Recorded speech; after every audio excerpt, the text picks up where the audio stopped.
L'heure de parler sport et de débriefer le week-end sportif dans la région avec le rédacteur en chef de Sprint Magazine, notre consultant Guillaume Van der Schaak. Bonjour Guillaume. Bonjour Adrien.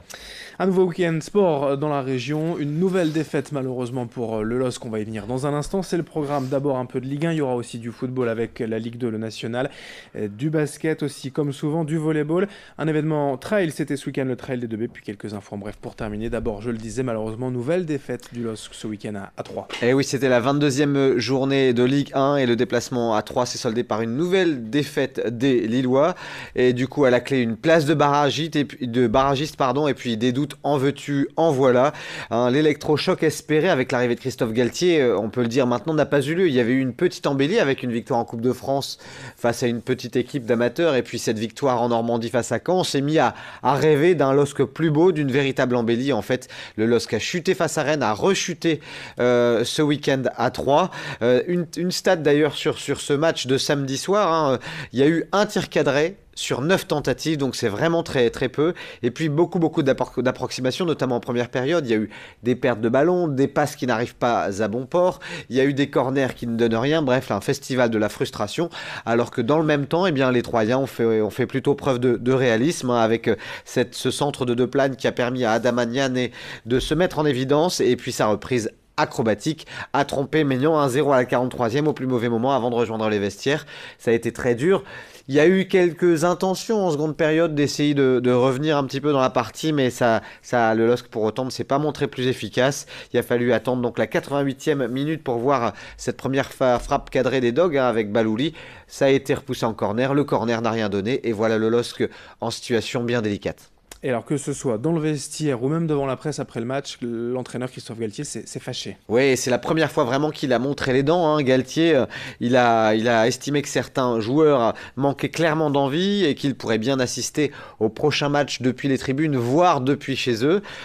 C'est une 12e défaite de la saison en championnat qui fait mal au moral. On l'a vu aussi sur le visage des joueurs du LOSC après match, notamment le capitaine Ibrahim Amadou qui avait l'air complètement dépité devant les caméras du Canal Football Club. Il a déclaré: c'est sûr, si on continue comme ça, la Ligue 2, on y va tout droit. Donc c'est dire l'ambiance en ce moment, il va falloir réagir. 18e le LOSC en position donc de barragiste, vous l'avez dit. Pour se relancer, peut-être 2 matchs face à Strasbourg dans les prochains jours. Oui, 2 matchs face au même adversaire. D'abord ce jeudi soir à 21h en Alsace en Coupe de France pour les 16e de finale.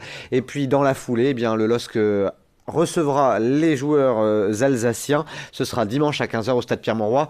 C'est 2 matchs pour se relancer parce que sinon on donne pas cher de l'avenir des Lillois qui, il faut le dire, sont très très loin des attentes de leur nouvel entraîneur. Et Christophe Galtier, justement, en conférence de presse au domaine de Luchin, avant ce match de Coupe de France à Strasbourg, ce sera cette semaine en direct sur notre antenne. On enchaîne avec la Ligue 2, les résultats de Lens et de Valenciennes. Oui, et les 2 équipes qui ont pris un point ce week-end. D'abord le Racing Club de Lens qui, après avoir été mené à Brest 1-0 pendant une bonne partie de la rencontre, a su revenir au score en seconde période grâce à un but de Bayala qui était rentré juste après le repos. Et puis Valenciennes de son côté qui a ouvert le score face au Havre sur penalty, qui a tenu, mais qui a fini par être rejoint. Mais attention, en face, c'est une belle équipe du Havre qui fait partie depuis quelques journées du top 5 de la Ligue 2. Donc c'est quand même plutôt un bon résultat pour les Valenciennois qui ont mis fin à l'hémorragie qui traînait depuis quelques semaines. Et puis pour terminer cette page football, un résultat de national. Oui, d'abord en national, Dunkerque ne jouait pas ce week-end. En revanche, Boulogne avait besoin d'une victoire parce que l'USBCO est en mauvaise posture depuis pas mal de journées. Eh bien, ça a été le cas. Une victoire probante, intéressante à Grenoble, 2-1, qui permet à Boulonnais d'espérer des jours meilleurs. On passe au basket avec d'abord la première division, la Pro A, et un beau début d'année, un beau mois de janvier pour le Portel. Ouais, c'est les joueurs maritimes qui ont confirmé leur victoire dans le derby en début de semaine. Mais attention, cette fois-ci, c'était face aux champions en titre. Un match très serré, remporté 87-83, avec un énorme Frank Hassel. Non seulement il met 19 points, mais en plus, il a signé 5 rebonds offensifs et 11 rebonds défensifs. Un gros match donc de l'Américain. Donc ça fait du bien pour le Portel. Ils sont 8e de Pro A. En revanche, c'est plus difficile pour le BCM Gravelines Dunkerque qui a chuté à Limoges alors qu'il menait 47-35 à la pause. Décidément, Gravelines ne sait plus terminer ses matchs. Vraiment difficile pour le BCM. Il est 9e en Pro B. Pour vous dire qu'il y avait le derby ce week-end, Lille qui jouait à Denain. Lille a remporté ce derby 68-63. Le LMB est 2e avec un superbe bilan, 12 victoires, 3 défaites. En revanche, Denain est 9e. En Ligue féminine, ça s'est mal passé pour Villeneuve d'Ascq. Ouais, dur, décidément. Face à Bourges, ça n'est jamais simple pour les guerrières. Le SBVA s'est incliné 46-60 avec la difficulté à rentrer sous le panier, à rentrer dans la carrette, sous la raquette. Donc, du coup, les Villeneuvoises ont tenté leur chance à distance. Et une stat qui parle d'elle-même, c'est Dio Gomis qui est plutôt à droite d'habitude sur les shoots à 3 points. Et elle a réussi qu'une tentative sur 6. Et du coup, le SBVA était loin du compte au niveau du score. Et Villeneuve d'Ascq, le SBVA qui retrouvera Bourges cette semaine en Coupe d'Europe. On passe au volleyball et là tout va bien pour Tourcoing. Et Tourcoing qui continue d'assurer une victoire 3-7-0 contre Rennes, l'autre promu de la saison. Les Tourquenois sont 4e de Liga, donc ça va vraiment bien pour le TLM. En Ligue B, Cambrai est allé gagner au Plessis Robinson. Là aussi une victoire nette et sans bavure, 3-0.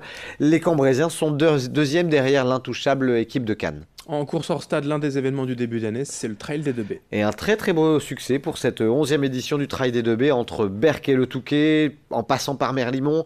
2300 participants étaient présents. Une victoire du Valenciennois Vincent Dujardin en 3h09 sur le Marathon des Plages.